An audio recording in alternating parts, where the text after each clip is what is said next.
What's up guys, Justin here again from MMB, here giving you a personal favorites list of mine, this one consisting of JRPGs.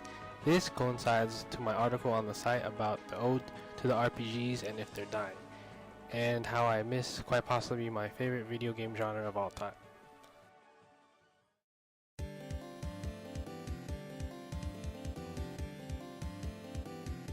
What you won't find here are games like Fallout and Skyrim. No matter what you try to do to persuade me, these Western RPGs will never work for me.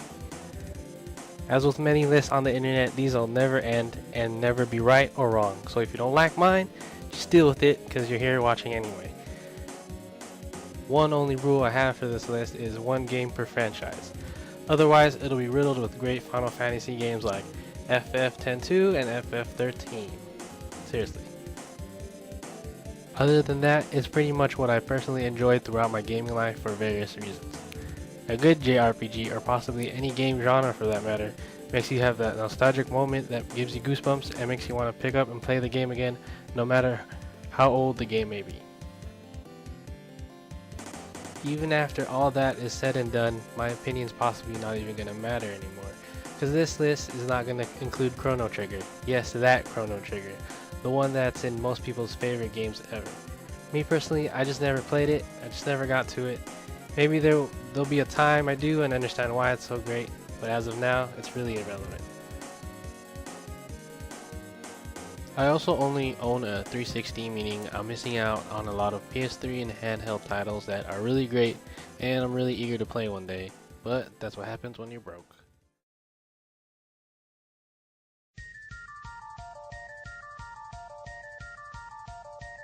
The Tales series has always been fairly successful, and it's sad that I came late to the party because this one is my first one. But, at least from what I heard, it's one of the best in the series. Maybe because there hasn't been a decent RPG in the past few years on console, in the States at least, I was reluctant to pick this one up. Upon playing it longer, I was slowly getting stuck and wanting to play more. To me, there isn't really anything groundbreaking, but there are no real flaws either. Its anime design and fun combat system really makes one of the few RPG purchases on my Xbox 360 worth it.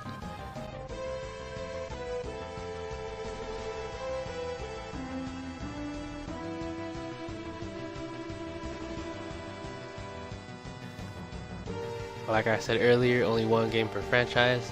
This one's probably one of the harder choices for me to make. It was definitely between 6 or 7. I went with 7 obviously, which is probably considered one of the greatest games of all time for some people. Though some people find it overrated, I say it's one of the blueprints for making a good RPG. Storyline that hooks you in, characters that you love and the ones you love to hate, customization system that was fun to play around with, but definitely not overly confusing.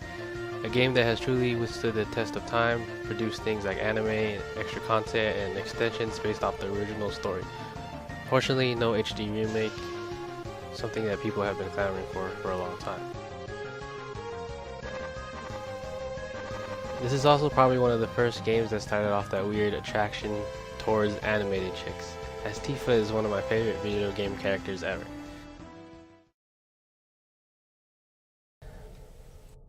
What is there to say that hasn't been said about this game already? Gameplay, story, and possibly one of my favorite soundtracks in any game.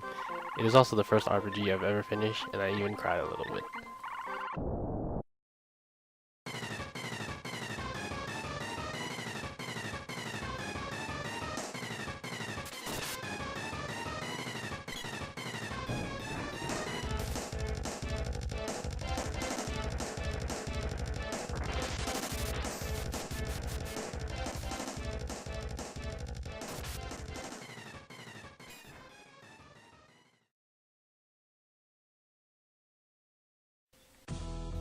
Another tough one to pick, and good luck finding one in the States, possibly anywhere for that matter.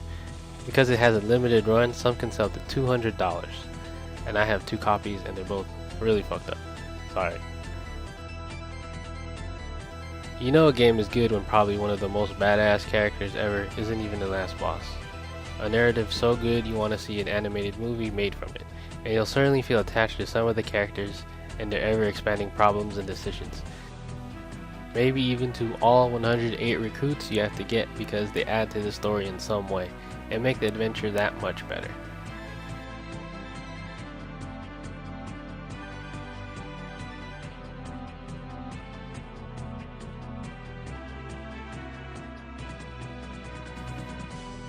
a game that probably a few have even heard of because of the system it came out on and how difficult it is to get now. Dragon Force the game, not the shitty band, was like a board game where you moved all your units to capture castles and generals by beating them on the battlefield with the various units. The common theme for my favorite RPGs is story. Dragon Force, on the other hand, is very basic and it doesn't even have time to develop the main characters quite well. But the gameplay was just that good. There was something about map control and slowly watching your flag being raised up feel extremely satisfying and rewarding. The game is truly one of my favorites and I can go back anytime and it will never feel old.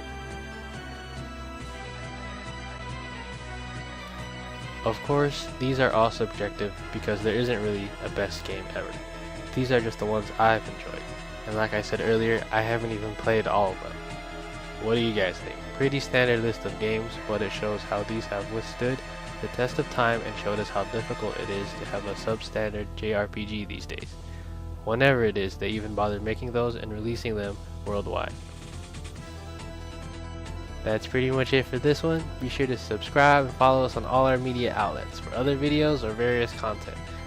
As always, all the information will be in the description. If you have a suggestion for a list, feel free to share and we'll definitely look into it. Peace out.